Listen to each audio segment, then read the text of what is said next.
Pretty far this game for Ace. We'll see if he's able to pull it off and ready to start off the game. Both teams looking for a smoke, for a bit of that first blood action. We'll see whether they're able to find it around the river. Damn, smoke on smoke. Oh, these supports. Yeah, you've been watching too many of each other's replays, my boys. I know. Yeah, they got eyes on each other here. This is the meta in Europe, even in the pubs. Like, you have this just 5-man run at mid and protect your tier 1 tower. See if somebody walks up to try to deward. If they walk up to try to deward, you get like a bunch of damage on them, maybe even kill them. Sometimes you just go ahead and scream at Pain the Fog. That also helps out. Bit of team morale boosting going on there. Well, let's see. He was going for the Hawk, actually. I think he was thinking maybe there's a Hawk there or something. Ah, it's true. Could have been the chance that Ace was scouting things out of there. Not to be the case. And we'll see with the lane setup this time round. Will be some more standard stuff. We're not going to see those aggro tri-lanes as we did last game. Yeah, they're like, no, not again, please. Terraccio. He's not interested. We'll see to start things off. Terraccio was able to step in. Raid Fire Blast used to believe to secure that bounty rune. So Team Tickles will start with the 3 bounties. Tofu taking quite the hit from these two. He will make his way up towards that top lane, of course, to be there by the side of Ace. Mid lane matchup, Boom as Invoker against Noob. See which way Boom wants to play at this game. Would you imagine? Yeah, looks like Wex has already been skilled up. I think the pretty typical build, other than like super lately, is Quaswex into like eventual exort points, maybe like 3 points Quas, 4 points Wex, maybe 4-4, and then eventually going for the exort. Oh, the pulls. Lag. Oh, not the microphones this time, just the lag. Just the lag. No problem. With the old Carly. This matchup mid used to be pretty big in favor of Invoker because Queen of Pain is supposed to be this like lane-dominating hero that throws Shadow Strike on people, and then Invoker just regens through it, right? With this Quas Orbs. But with that being said, Queen of Pain these days played more as like a farming hero with Scream of Pain as opposed to this like lane harass, which... I can see it. I mean, as you said, but because there's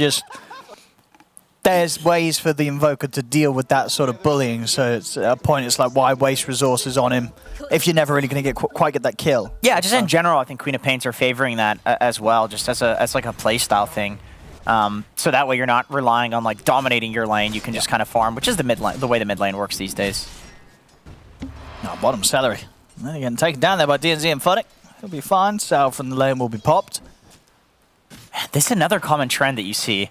Celery has 3 mangoes. More common on Disruptor than a lot of other heroes because you can spam out your Q a bunch, and I think he may have had more to start, but yeah, people are going tons of mangoes these days on subs, just like spamming regen, then eventually you die and you come back with like maybe more mangoes or Basilius, some stats, and you just win the lane by like having resources. And is this sort of a lane that you will imagine that Team Tickles with this duo will come out a bit stronger from? Wraith King and Disrupt against the Centaur and Bane? Hard to say. It could go either way. Like both teams have kill threat. Yeah. Okay. Maybe not against a Nightmare level 1. I see. I thought that maybe it was going to be a Brain Sap. Yeah, I think Wraith King Disruptor probably puts out more harass than Centaur Bane. They can also push the lane pretty easily with the skeletons. So I think you're pretty happy as a Wraith King in this lane, but Centaur will get his timing. He'll also do fine. It's a bit of a wash. I mean, we're seeing actually in the side lanes there already a bit of an edge here for Team Tickles. A bit of a slow start for Luna at top. Harassment from Tofu on his Weaver's been rather a nuisance here on the top lane, and it's going to continue to do so as he will find the courier. No stick or a backup set of tangos for Thug now. That's taken out as Omar still got some regen for the lane. He has not, so completely out of regen now on this top lane for Dire. I was going to say, sniping couriers is one of the most underrated ways to win lanes. Not only does it give you a ton of gold, it's like equivalent to like a creep wave of gold, but also it means that you can't ferry out regen. And like I said, laning right now is just supports pumping regen after regen after regen into the core. And so to deny that, whether you're killing the core's career or the support's career, like either there's stats coming out from the core to like snowball the lane, or regen coming out from the support to snowball the lane. And the couriers are constantly in use. So if you snipe one of them, it throws off the whole timing. It throws off the whole balance. And so sniping couriers is like... That's massive. That's why he sets up this ward for it. Like actually playing to snipe couriers and not just being like, oh, I'll take them when they come. Being like, no, I'm going to snipe couriers this game, guaranteed. That is genuinely very good. It really is. Weaver is the best support hero to do it on. Yeah, it's like Weaver and Mirana are like the two best. Sure, I guess Mirana's close, but I highly recommend it. If you ever just want to have some chilled time in a pub, just go play some support Weaver, get some deep wards down behind the tower, and just kill couriers. I mean, you might die. You probably will die, actually, if you've never done it before and you're following my advice. Unfortunately for Tofu, he does go down here. But you're going to get to kill couriers, and I can say, as someone that's been on the other side of it, it is incredibly infuriating having your courier taken away by a Weaver. Because for the most part, there's not a lot you can do unless you get rid of that ward, and he's unable to get the read of the movements of the couriers. The awful thing about it, too, as a safe lane, is that the offlaner always builds this Helm of Ironwill, and so they don't need the regen that you need from the courier. So it's like you need your courier and they don't. Oh, Tofu twice in a row here, man. Yeah, he's just level 1 Sakuchi, so close to that level 2 Sakuchi. It's such a long cooldown level 1. It's something you can definitely punish. I mean, at what point does getting those kills in that top lane balance with the fact that you're struggling to get CS as the Luna, Is it the third kill they get on the Weaver? Is that at a point where it's like, well, you know what, it doesn't really matter that Thug wasn't able to freely farm? No, this rotation, I mean, this is great. Punishing the...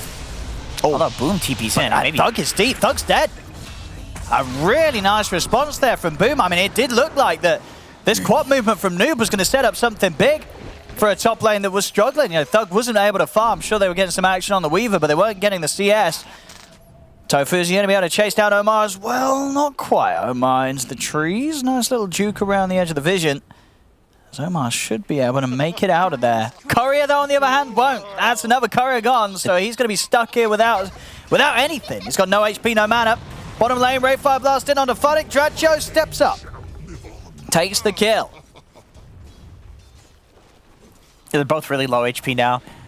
This is the problem with getting kills and laning in general, and this is exactly why people build Helm of Ironwill, because you get a kill, you're just giving the enemy guy like full resources, they come back, they own you. Obviously, you get a little bit of gold for it, you're cool with it, but laning it's all about those resources these days. Which is why sniping the courier again for Tofu, such a pain. Like, he didn't uphill miss on either of those two shots, it's very lucky. Ace is chilling up here, he's so happy. He is, yeah. I mean, he's going to hit 6, and Thug's still going to be at a stage where he'll be very vulnerable as this Luna in the lane. Yep. Yeah, Ace has been getting all this solo XP because Tofu's just, like, sniping couriers and dying. Which, like, maybe he shouldn't be dying. With less deaths, this would be a better lane, of course, but you don't care that much when your Beastmaster is, like, completely free-farming like this. How close is he to the 6? He's got the Helm Dom already. That's a 6-minute Helm Dom, and he's about to get 6. Yeah, his top lane is very spooky for Coolguys. He's going to need to like head to another camp to get that Dom creep, though. That one, of course, is blocked with that ward. Centaur has the Vanguard.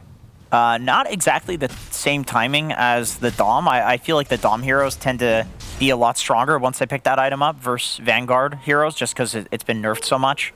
But it's still a strong timing. Centaur's borderline unkillable.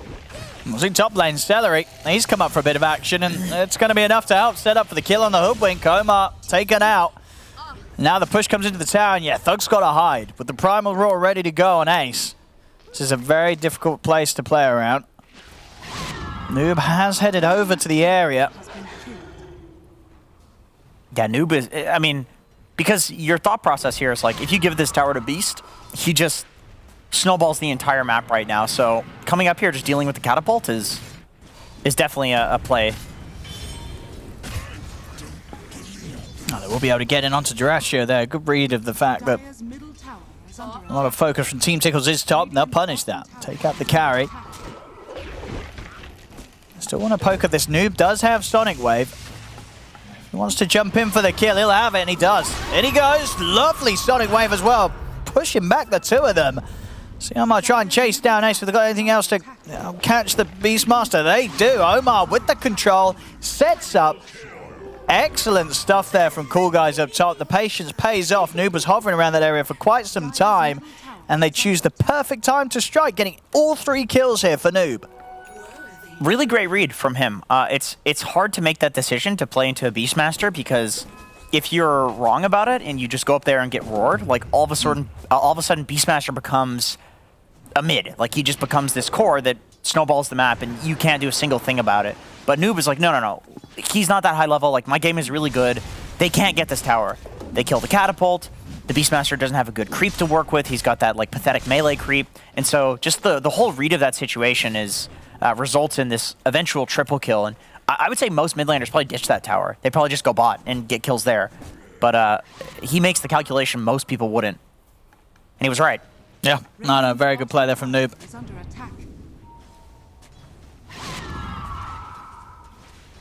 We'll see him return over towards the mid. DNZ trying to pick up that 6, not quite there yet. Top lane, Ace and Boom back to putting the pressure on. Looks like Coolguys want to turn up again to the top lane and try and do something about it once more. Noob and DNZ will make their way over. Also backed up by the presence of Thug. See if Coolguys can hold this area once again. Team Tickles, they've got the 4 of them themselves. Still no 6s on the supports. DNZ's going to step up. They'll try and use the Stampede to get him out of there, but he's going to get caught in the combo of Boom. DNZ will be taken out. Now a team member down. Coolguys might find it a little more difficult to hold up the defense that they wanted to top.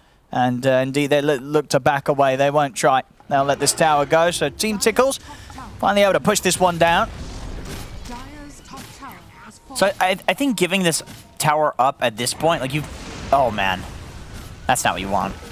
It's going to be a second support death here up top. As Omar also ends up getting caught out by Celery. Yeah, that was a little bit of a feed, because, you know, I was going to say, like, you're 5 dying for that, defending that tower for that long, and then also that allows you to get the bottom tower with Centaur. You're kind of okay with giving that away. It's not so much something that, like, Beastmaster could snowball the map, you know, take the top tower, rotate to mid, take the mid tower, and then all of a sudden you're playing with this, like, 2-tower advantage. The reason Coolguys are okay with giving that up is because they have the bot tower as well, and so they know that they're not going to have this, like, map disadvantage by doing that. They put up enough of a resistance. Obviously, you don't want your supports feeding as much, but now Funnick can just kind of sit in front of the mid tower, and Beastmaster's not going to be getting that. They can just kind of farm the map now. It's like Ace is going to try, but it's really difficult to push into a Centaur just standing there. They do have a catapult. No, we'll see if Funnick does return. I mean, as you say, you would imagine he will look to position himself on this mid lane. He's got a hood plus Vanguard. This man is tanky as hell. See what Team Tickles plan to do about it. I'll start with a bit of a poke onto Funnick. As you can see, his mana may be taken away, but his HP is still looking pretty good here. So not able to fully move in onto Funnick. They are poking at the tower. They're keeping the siege creep protected. Tier 1 starting to take some damage. I'll send the Helm of the Dome creep in as well. That will die though. Easy 100 gold for Funnick. Still for Tickles, you know, a good amount of pressure that they're putting on there, forcing basically everybody to be mid. Luna is farming the entire time on Thug, but on the flip side, Jirachi was also farming, so definitely favoring the team that gets a little bit of chip damage, but not, you know, not by much. Those are plays you have to go for, because if Coolguys doesn't respond in that way, where they have the Centaur there and everybody defending him, you just lose the tower, and then you lose the game, because you're not supposed to lose that tower.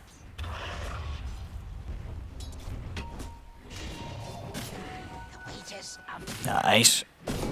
And he's going to be able to confidently farm here over in the jungle, especially with Boom and Celery hidden in the shadows by his side. Funnick is still not the hero that they really want to catch. Anyone else will do. Bottom lane, DNZ's got his eyes on Jirachi. Jirachi immediately out of there. In fact, keeping all the way back to base. It's top lane Noob. Looks like he was hunting for some action. Goes for the blink, but the bugs were out in time for Tofu, so they know exactly where he's ended up. Noob will get taken down there. Good hunt there from Team Tickles. Yeah, great catch from them. It's not an easy co-op game, which, you know, I suppose is what you would expect when you're second picking it. Disruptor glimpse, bugs to chase you. Oh, DNZ. He was trying to get some vision with the high ground, but they had boards on him. They knew what was up. Easy kill there for them to step up towards. They knew exactly what was going on. Stretcher able to resume farming. They're going to try and push it on the mid again. I mean, this tower, it is very low, and this time Funnic's not really in the neighborhood. So Team Tickles, they should have a good chance of taking this out now. Top lane, they've got their eyes on the Invoker. In with the Sonic Wave, he's going to go for the TP out, and boom, actually makes it away there. Excellent escape.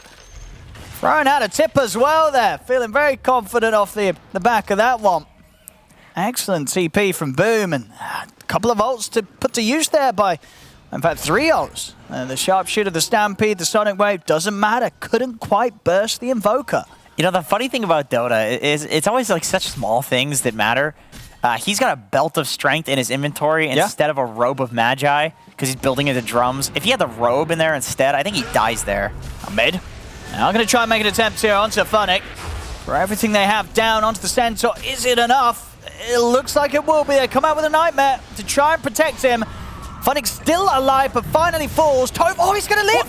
A clutch Static Storm there from Celery stops the Fiend's Grip from DNZ, so Toph is able to get the time-lapse off. DNZ is now also going to get dragged back to his death. As Team Tickles, they'll take the 2 kills, they'll take the tower. Some smooth moves there from the Radiant, and it's not over yet. Dyrachyo also catching Omar on the back of the fight.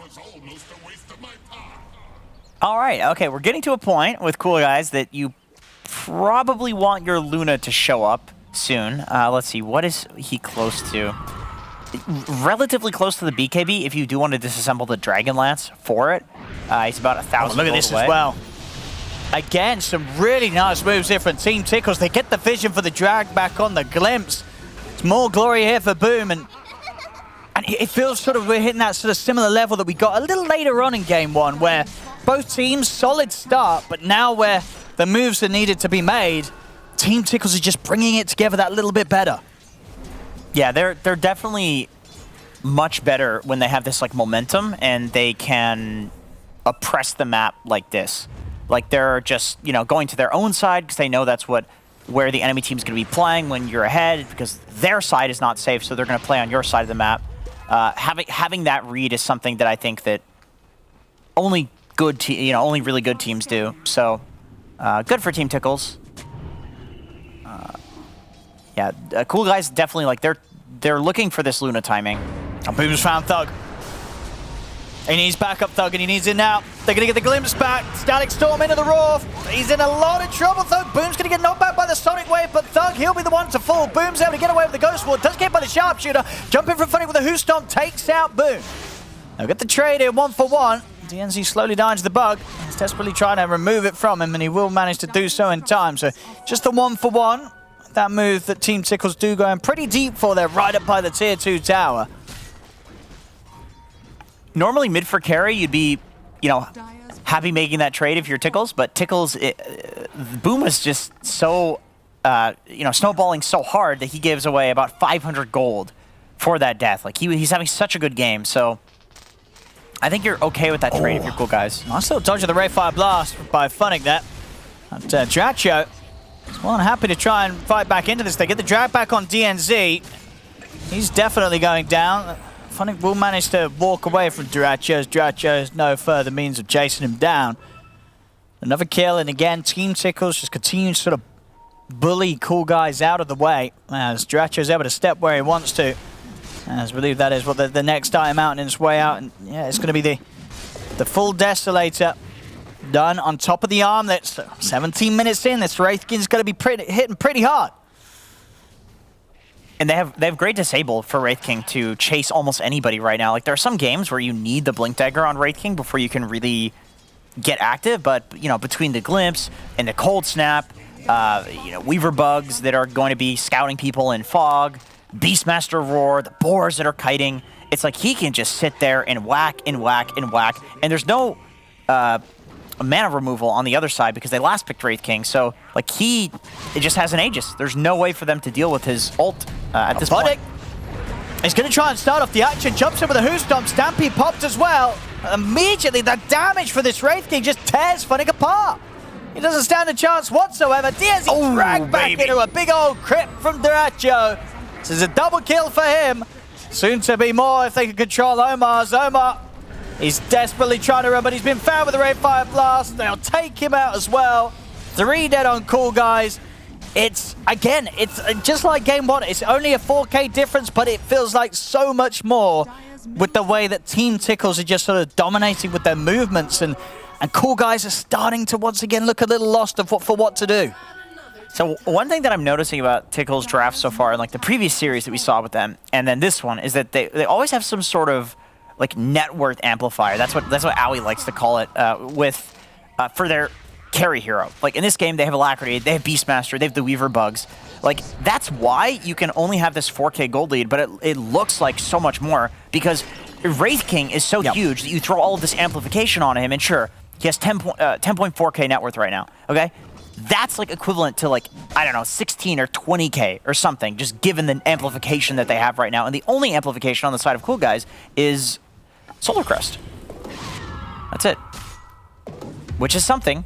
Even Boom building into the drums. That's going to give the attack speed to Wraith King.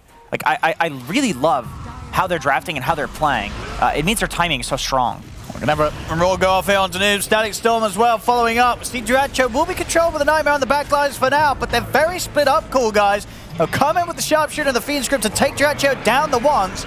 Funnick trying to stampede away, but he's going to get dragged back into the kinetic field as Boom takes him out, pummeling into him from the side. They do lose Duracho. Coolguys were able to bring down the carry. Can they get anything more though, Coolguys, Noob? Jumping in, he's got his eyes on Ace, push back with the Sonic Wave, but Ace is actually going to end up back on the low ground in the river. Ace is fine and Noob's got to run. Noob, he bought back for this. The glimpse is there. Noob's going to get taken down a second time in this fight, so die back on the Quap. Kinetic Field catches Omar. They kill the Wraith King, but it cost them so much as they end up losing 4 heroes effectively, with the Queen of Pain going down twice. Yeah, that's one of those really awkward fights where Coolguys, like, they're really happy with how that started because Wraith King was totally isolated. So it's like you have all this amplification that's happening, but the Wraith King, like, he's totally off screen right now. He's just dying to... this is after he died, actually. So he died off screen. Yeah, this was the buyback from Quap. And so the problem is, like, they use so much to kill him that the rest of Team Tickles can just wipe up Coolguys. It's a hard calculation to make. You know, it's kind of like, instead of isolating the Wraith King and then focusing the Wraith King, the take on it after that fight is you need to isolate the Wraith King, but then kite him and then focus everybody else. Because clearly using all of your spells to kill the Wraith King twice, that's not going to cut it. We'll see now, they might have to do it 3 times. Yep, yeah, they will. It's looking like it. Going for the BKB too, because there's so much kiting, or there's so much like anti-kiting and that Tickles has. Like, they've tons of stuns, slows, whatever. Like, Wraith King can get his hits off. Also, they can just siege right now on Team Tickles, so I like the idea of going for the BKB. Is Coolguys really gonna... They're gonna try to smoke into the stages. I mean, this is a pretty cool read if they're right if they think Wraith King's alone. I mean, and okay, this is if they could catch him, then did they see him? It's 3 times they have to kill him. They're looking for a backline. Dude, he's alone. Oh, they're wrapping. They're going to go. All right, 3 times. Can they do it? Oh, well, at least the 2 times before the rest of the team and Team Tickles can get there. That's once. But already the backups inbound have turned up. And they could only do it the once here before they start losing heroes left, right, and center. Funnick and DNZ taken down. They're also going to get Thug. I mean, he puts the BKB. He's going to use the Eclipse as well and attempt to turn this around, but the BKB's up from Boom. Roar's there. Crit comes into play, as that'll be Thug down and out. Tips coming out the way of Thug as well. They're going to tap out. They know. Okay, they're done, yeah. I mean, they've seen this story before. They saw it last game. Team Tickles just get this game to a point where it's fully in their control. And even though the farm and they're not that